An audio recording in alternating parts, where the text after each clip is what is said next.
Welcome to another episode of the Property Nomads Podcast. We've got another FAQs episode where we are going to be exploring things about mortgages, investing where you live, and adding value to properties. So do not miss this. Again, as always, thank you for sending in your questions. We really appreciate it. These questions, again, are in no particular order, and these are questions that Aaron and I find that we're getting asked quite a lot, either through social media, people emailing in, or in general conversations that we are having with investors. As mentioned in the last episode, or the last FAQ episode, at some point we're going to put this into book format as well. Fully appreciate that some people are going to be better visual learners, they're going to want to see something. I fully appreciate that some people are kinetic learners, i.e. they've got to hold and touch something, i.e. a book. And of course also aware that some people are going to be audio learners, so we prefer this format anyway.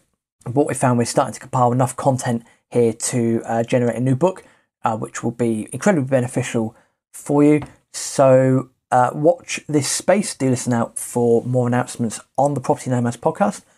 With that being said, let's crack on. Caveat, and I think I made this caveat on episode 3, and I make this at this episode because we're going to be talking about financials and bits and bobs like that.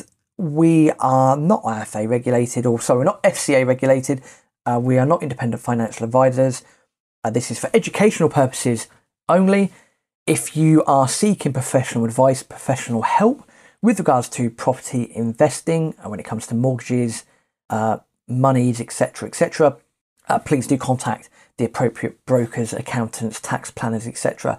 If you're struggling for recommendations, email into us, rob@tpmpodcast.com. We can put you in contact with our power team as well. That is not a problem. Let's start at the top then. What type of mortgage is better, an interest-only or repayment mortgage? That comes from Pete. Thank you very much for that question.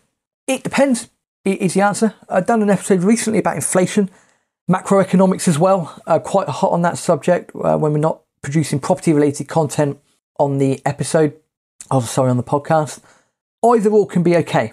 You will find that more than likely property investors will go for interest only. The reason for that is inflation. And what inflation does is that pushes up the price of things throughout the economy. As we all probably already know, if you've been shopping recently, you'd have probably noticed that prices are going up anyway. And of course, with various housing reports. Point being, because inflation pushes up the price of things or stuff, what it also does at the same time is it erodes away the current debt. It's a very long-term process. But let's just say that you buy a house for £100,000 and you've got 75% loan to value, which means that the mortgage you've got on it, I have to think about my maths there for a second, is £75,000. So you've got a £100,000 house, 75% loan to value mortgage, which means you've got £75,000 mortgage, £25,000 equity. Now, let's just say we've got inflation. You go and refinance that property in 5 years' time, and that property is now worth £200,000. Again, all hypothetical. So you've got a property that's worth £200,000, but your mortgage is still only £75,000. So you've now got a £75,000 mortgage, but you've got £125,000 worth of equity. And you haven't really done anything. You've bought a house at £100,000. It's now worth £200,000, but your mortgage level is the same. Many people, for that reason alone, will go for an interest-only mortgage. Because when the prices go up, you're going to build in more natural equity into your portfolio, and then over time that will give you many more options moving forward. Happy days.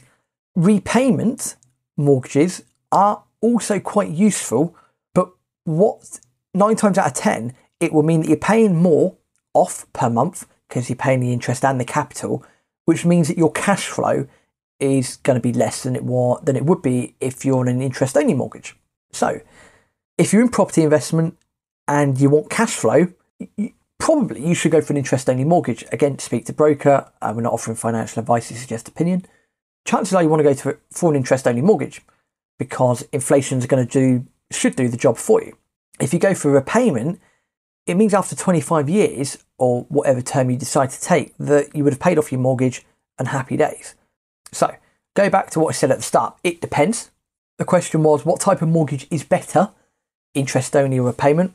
It depends on you. It depends on your strategy. It depends on your risk aversion as well. There are great arguments to be made for why repayment mortgages are better. There are great arguments to be made for interest only mortgages and why they are better as well. All I would say is speak to your broker, know why you're investing in property and what you want to achieve. Also study history as well. Inflation is there for a reason and it keeps pushing the prices up of things. Followed by Pete again. Thank you for that. You got a double there. What length of mortgage is most appropriate? Refer back to your broker and refer back to why are you doing something? What's going on in the economy at the time? Is it important? Is it imperative to lock in a very low fixed rate for a very long period of time? Chances are that you might want to do that. When I say what's going on at the time, we've just got to look at what's happening at the time of recording. Inflation is creeping up. That's because our wonderful government believe in, or Bank of England believe in, modern monetary theory, which isn't going to work. And it's all going to come crashing down at some point. But that being said, at the moment, inflation's rife, things are going up. So things are bubbling away. At some point, it will all come crashing down. And in order to stimulate the economy, again, we might have a great reset, a big reset, and interest rates might have to, at some point, go up again. I'm not saying it is going to happen, but chances are it will at some point, because that's what history shows us. Now, if you understand the macroeconomics and you can make a decision on what you think is going to happen based on what you know and what you studied from history, then you should be able to make an appropriate judgment of what length of mortgage that you want to take on. I know when Aaron and I started, one strategy that we have had is we'll buy a property, we'll buy it with a mortgage, we'll buy it on a 2-year fixed, we'll do a small refurb, and we'll let a couple of years go by and then refinance that way. And that's because we had investors that are very laid back, happy with the approach that we're taking, so we've explained that approach from the start. Of course, every investor, every relationship's different, so they've been happy with that. So therefore, at that time, we have taken that mortgage as well. Now we've got things on longer rates, fixed periods, because that's what we can see in the economy at the moment. Only time will tell. Lo diré el tiempo in Spanish. Only time will tell. But what length of mortgage is most appropriate? Have an understanding of the macroeconomics. Understand why you're doing what you're doing in property. Understand what's going on, and ultimately speak to your broker and ask for their advice. Should I use other people's monies or use my own? I think every good entrepreneur will say to use other people's money, OPM, as you might have seen it in property forums. Because if you're using other people's money, then happy days, you've still got your own. Big win. Some people, whether they're scared of talking to investors or afraid of raising funds for whatever reason, might just decide that they've got £1 million sat in the bank, they're just going to use their own cash. That's fine. It's completely up to you. I don't think there's any right or wrong. You can always use a blend of finance as well. Sometimes it's very good to have skin in the game, as they say. So if you're trying to raise £100,000 for a deal, you might have £40,000 of your own cash that you might want to put in, and then you need to raise £60,000 from an investor. That can be quite useful, because when you're explaining that to the investor, they can see that you've put your money where your mouth is as well. We've used a blend over the years. We've put our own skin in the game whilst simultaneously using other people's money. So should I use other people's money or use my own? I would say use a blend, personally. But if you can get other people's finance on the cheap, then certainly have a look at that as well. Can I invest where I live? Well, yes, absolutely, 100%, categorically, yes. You can definitely invest where you live. Number one, where do you live? Number two, find a strategy that works in your area. So if you live in, I'm just going to say London, you live in London, chances are that if you're after cash flow and you want to then go down the buy-to-let route, chances are that's not going to happen in London. What could work in London is taking properties on rent to rent. Serviced accommodation could possibly work. Commercial conversions. Getting planning gains and flipping property that way. HMOs possibly could work in London. I know of a few people that are doing them. Flips. Buy a property, add value, sell it on. That would definitely work. You have to understand what you're doing in property and why you're doing it. So let's go back to this example. Let's just say you want cash flow, you live in London, but you want to do buy-to-let property. Those three things aren't going to add up. That's like adding 2 and 2 together and getting 6. Not going to work. If you just want chunks of cash every now and then, and you live in London, then chances are you're going to flip property. Happy days. Fantastic. You live in London, you want cash flow, and you're open to a strategy. Find a strategy that works for you where you live in London. Alternatively, you might be lucky enough to live in, say, I don't know, Grimsby. Buy-to-lets in Grimsby are fantastic. HMOs over there are fantastic. In fact, there's a lot of strategies that work in Grimsby. But focusing on the buy-to-let, you live in Grimsby, you're going to know the area relatively well anyway. It's on your doorstep. You've got relatively inexpensive property. You're going to have good cash flow in property there. Yeah, of course you can invest where you live. The only time you might not want to invest where you live is if you don't have the education or the understanding of how you can make cash in property and then how you can apply that to where you live. There is always cash to be made in property, always money to be made. It's about finding the right people, the right network, the right places, the right strategy that works for you. But there is nothing stopping you from investing where you live. Property is so varied that there is pretty much always going to be a strategy to work for you in the area that you live in. So yeah, broaden your horizons and try and fit a circle peg into a circle hole.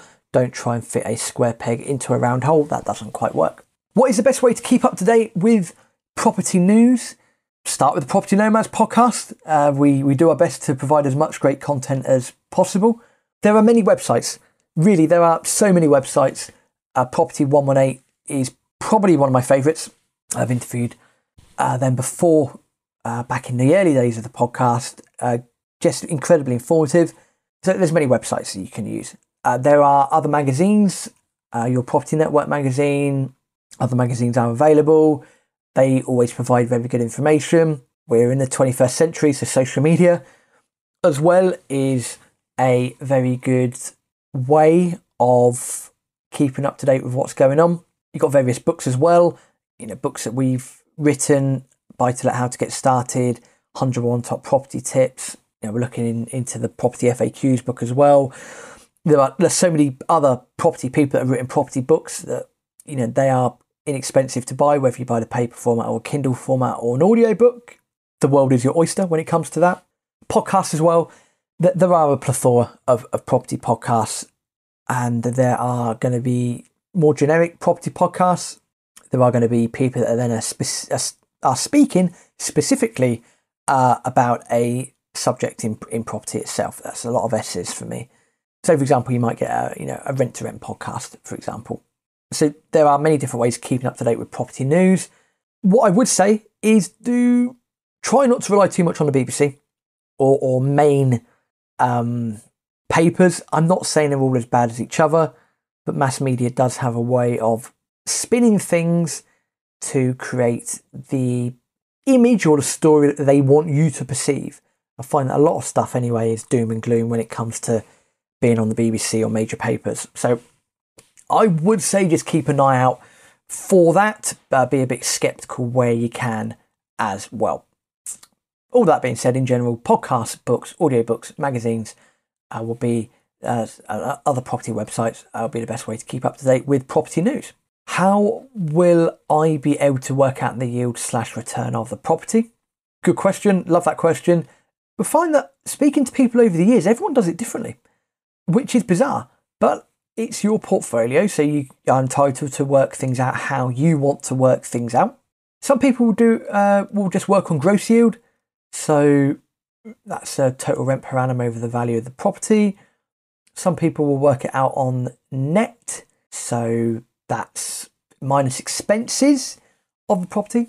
Some people will work it out on net ROI, as we do. I think you can. I have seen terms of net ROCE, return on capital employed. We just call it, or Aaron and I just call it net return on investment. So we'll look at how much cash is left in the deal. So how much of your own cash is left in the deal. Net those expenses. So we've got the net figure of that, and then divide that by the total rent. So let's just say that you have £10,000, exactly £10,000 left in the deal. And after all your expenses, your net is going to be £5,000. That means you've got a 50% net ROI. That's how Aaron and I work it out, because that works for our business, that works for our investment model, that works for how we do things. I'm not saying that is the way that you should do yours, but that's how we do ours, and it works for us. So it doesn't mean we reject a lot of deals given our criteria, but it does mean that what we add into the portfolio we know works for us and provides the quality that we want to have in our portfolio. I'm sure there are other methods that are available, but off the top of my head, gross yield, net ROI, or return, ROCE, return on capital employed. Next question, how do I find a good rental area? I'll go back to the R word, research. And economics. I'll put the economics in there as well. So where we are I'm just going to say this is England, okay? The Welsh and Scottish do things a bit differently. But the general economics in England is supply of housing is much lower than demand. Demand is way, way higher than supply. So therefore, general rule of thumb is that demand is high, and really, no matter what the area, your rental demand is probably going to be high. Now, there are caveats to that. Every town, city, area has got good parts, areas that are going to be better at renting out than others, and there are going to be some absolutely crap parts of towns and cities that you wouldn't want to invest in. I know that in Hull, there are certain streets that you would probably not want to invest in, given the clientele of the area. There are going to be areas that are fantastic to invest in. How do you find them? I speak to people that are already investing in the areas. I find that if you're serious about property, you're not going to be afraid of any competition, and you are going to be happy to share information. Speak to people that are already investing. Ask estate agents, ask lettings agents. Now, you can ask estate agents on good areas to buy, and that's good, and that's good homework. But when it comes down to rental areas, that's when you want to be asking your lettings agents. Find your independent lettings agents, speak to them. Don't just speak to one though, speak to many. 3 is normally a good rule of thumb. And if all three of them give you a particular area, like, let's just say Orchid Park, but don't really go and invest in Orchid Park in Hull, but I'm just going to say Orchid Park. Oh yeah, if 3 lettings agents say, yep, 3 bedders, Orchid Park, there's your bread and butter, boom, that's what you're after. You can then go to the estate agents to go, right, I'm after 3 beds in Orchid Park. What have we got? That's a simple way of doing it. The good thing is a lot of that can be done via the phone as well. Google Maps is also useful. Just pick up the blower. So if you live in London and you're thinking of investing in Hull, or you're investing in Newcastle, or wherever it might be, pick up the phone, do some homework, do some research, speak to the lettings agents. And then once you've located good rental areas from what the lettings agents have told you, that's where you can flip on its head, go chat with the estate agents, and get viewing in areas that you know are going to rent very, very well. Hopefully that helps. Final one of the day for this episode. How can value be added to a property? Many ways. Oh, absolutely many ways that you can add value to a property. You can add a new heating system. You can focus on kitchen and bathroom. They're the 2 most common things that you should focus on. Gardens as well. Because if you're flipping, or even if you're renting, what you want to do, you want to create that wow factor. So when people walk in, if people are putting in an offer to buy, or people are hoping to rent the home, you want to create that wow factor. So are you going to dress the property when it comes around to doing that? Have you added value by putting a new bathroom in? Is there a new kitchen in? Have you adhered to the latest colour trends, which appear to be this elephant grey amongst other colours? Is the area good? So listen to the answer for the previous question for that. Have you added an extension to the property? Have you split title? If you're buying a block of flats, for example, you buy a block of 3 flats and you buy it on a freehold, you can title split, and then you've got 3 leaseholds that you can then sell, and you could possibly retain the freehold as a result. Value can be added through planning as well. You might get a warehouse or whatever, or you might get a big property, and you might want to add, just say you've got a big back garden, a massive garden. You might get planning permission to build another property in the backyard. That is a massive way of adding value to a home as well. That is a whole episode in itself. I think that's something we've covered before on the Property Nomads podcast. Bear with me, I'm just trying to find the number. Episode 178, 6 ways to add value to a property. So we go over the generic ways there of adding value. In short, there are many ways that you can add value to a property. If you're flipping, look at your kitchens and your bathrooms. If you're renting, you want to create that wow factor. If you are doing other property strategies, then it has to be a case of looking at maybe planning games, splitting titles, these sorts of things. Yeah, that's how you add value to a property. Go and check out episode 178 as well. I hope that you've found that useful. Property FAQs, as mentioned, we're going to put this into book format in due course as well. Keep your questions coming in. What we'll do our best to get another one out as and when there's been a multitude of questions that have been received. Easiest way to get your questions sent across, rob@tpnpodcast.com. Alternatively, you can send us a DM on Instagram as well. So if you've got a question that you want answering that hasn't already been covered in the previous property FAQ episodes, get in touch with us. We will do our best to get that out into an episode for you. As always, we love your feedback on the podcast. Thank you. Do go to iTunes, leave us a review. Connect with us on our social media platforms. Starting to do some more stuff on YouTube where we can as well.